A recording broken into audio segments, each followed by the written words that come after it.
tranquil community of Lake Oconee in Putnam County, Georgia, was a haven for retirees. Among them were Russell Dermond, 88, and his wife Shirley, 87, a couple loved for their quiet demeanor and active involvement in the neighborhood. They had lived peacefully in their lakeside home for decades, never imagining their story would end in terror. On May 6, 2014, a neighbor visited the Dermonds' home after not hearing from them for days. The serene exterior of their house stood in stark contrast to the horror inside. In the garage, Russell's headless body lay sprawled on the floor, his blood staining the cement. His head was missing, and there were no signs of a struggle. It was as if the crime had been executed with eerie precision. The investigation began immediately, but the scene left more questions than answers. There were no signs of forced entry, suggesting the Dermonds either knew their assailant or had been caught off guard. Shirley, however, was nowhere to be found. The community was in shock. The Dermonds had no enemies, no known financial troubles, and no history of conflict. How could such a gruesome crime happen in this quiet corner of the Deep South? Days turned into a frantic search for Shirley. Law enforcement scoured the lake, nearby woods, and surrounding counties. 10 days later, a fisherman made a grim discovery. Shirley's body was floating in Lake Oconee, tied to concrete blocks that had failed to keep her submerged. She had suffered blunt force trauma to the head before being dumped into the water. The brutality of the murder stunned even the most seasoned investigators. Why would someone decapitate an elderly man and kidnap his wife only to kill her in such a calculated manner? Despite extensive efforts, the motive remained elusive. The absence of fingerprints, DNA, or any significant evidence deepened the mystery. Security cameras in the area captured nothing unusual, and there were no reports of suspicious activity. Whoever committed the crime was meticulous, leaving no trace behind. Rumors spread like wildfire among the residents. Some speculated it was a botched robbery, though nothing valuable appeared to be missing. Others whispered about a professional hit, citing the precision of the killings. Still, no clear suspects emerged, and the case grew colder with each passing day. The Dermonds' family was devastated.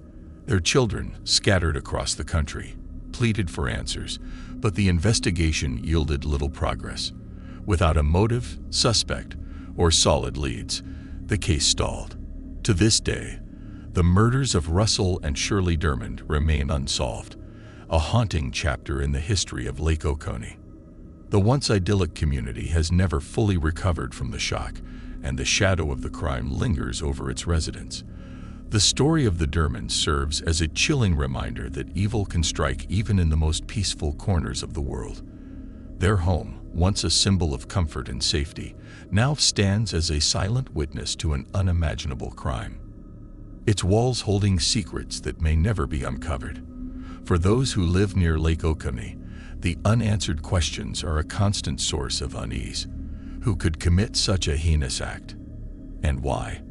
Until these questions are answered, the lake's still waters will continue to hide not only Shirley Dermond's tragic fate, but also the secrets of a killer who walks free.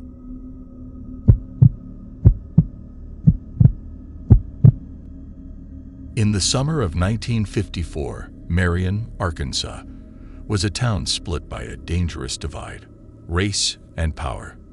Isidore Banks was an African-American man who had risen above the constraints of his time. A landowner of over 1,000 acres, Banks was not only wealthy but also influential. For a black man in the segregated South, this made him a target.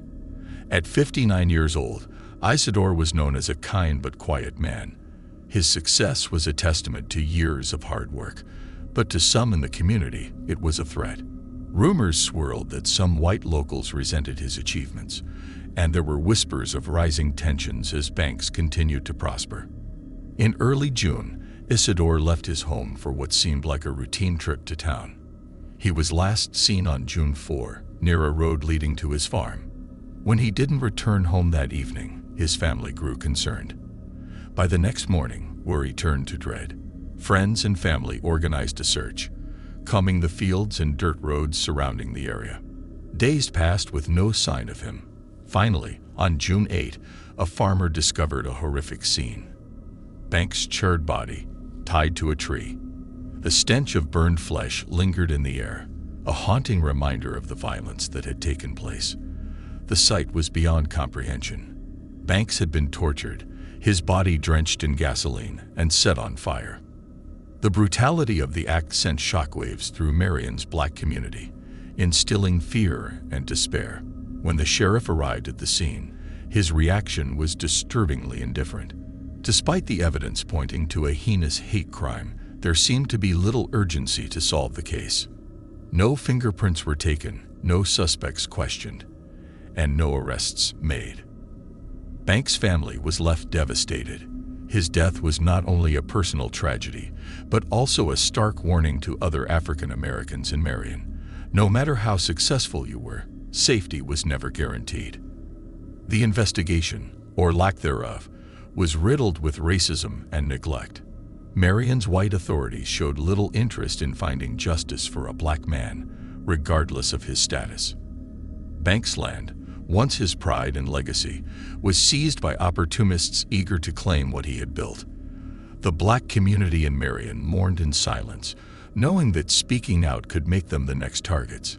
Many believe Banks' murder was orchestrated by a group of local men, envious of his success and determined to extinguish his influence. For decades, the lynching of Isidore Banks remained an open wound. Activists, journalists, and historians later revisited the case, uncovering layers of systemic racism that had buried any chance of justice. Despite renewed interest, the truth of what happened that June day remained shrouded in mystery. Banks' name, however, became a symbol. His story was retold in schools, on podcasts, and in documentaries, shedding light on the brutal reality of racial violence in America's Deep South. His life and tragic death underscored the systemic injustices that many African Americans endured, and his legacy became a rallying cry for those fighting for equality. Today, the memory of Isidore Banks lingers in Marion. His farmland, once a testament to his resilience, stands as a silent reminder of a man who dared to succeed in a world that sought to deny him. The tree where his body was found has long since rotted away, but the scars of that day remain in the stories passed down. For some, the fear of confronting the town's past keeps them silent. For others, Banks represents the courage to persevere against unimaginable odds. Though his killers were never brought to justice, Isidore Banks' story refuses to be forgotten. It stands as a chilling chapter in the history of the Deep South, a reminder of the cost of defiance in the face of hate, and the enduring fight for justice in the shadows of America's darkest moments.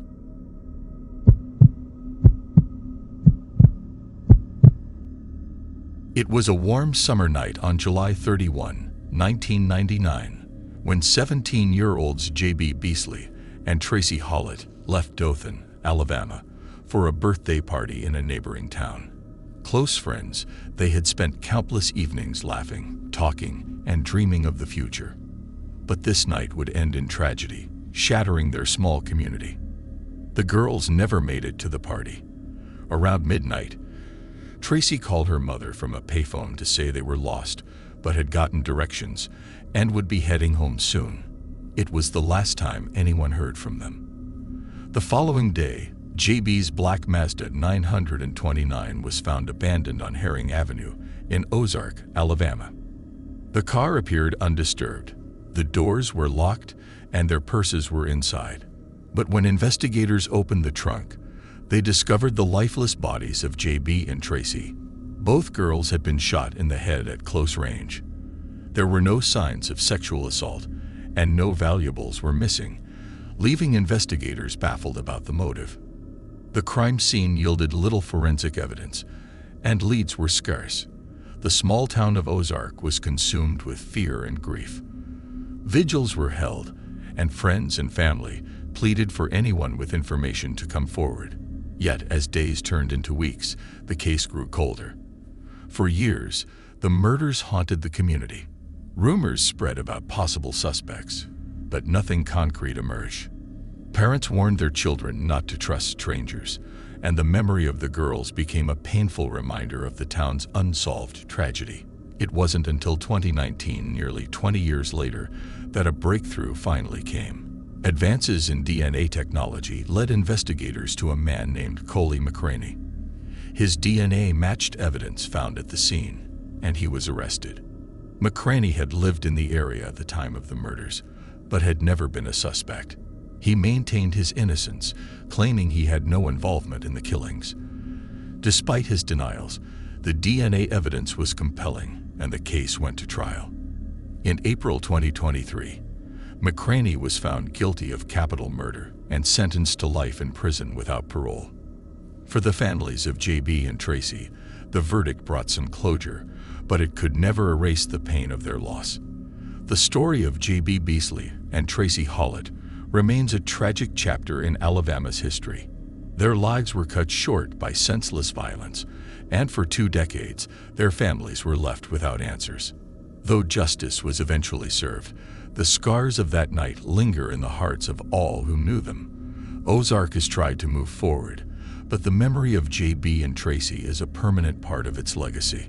Their story is a reminder of the fragility of life and the enduring impact of loss, even in the quietest of towns.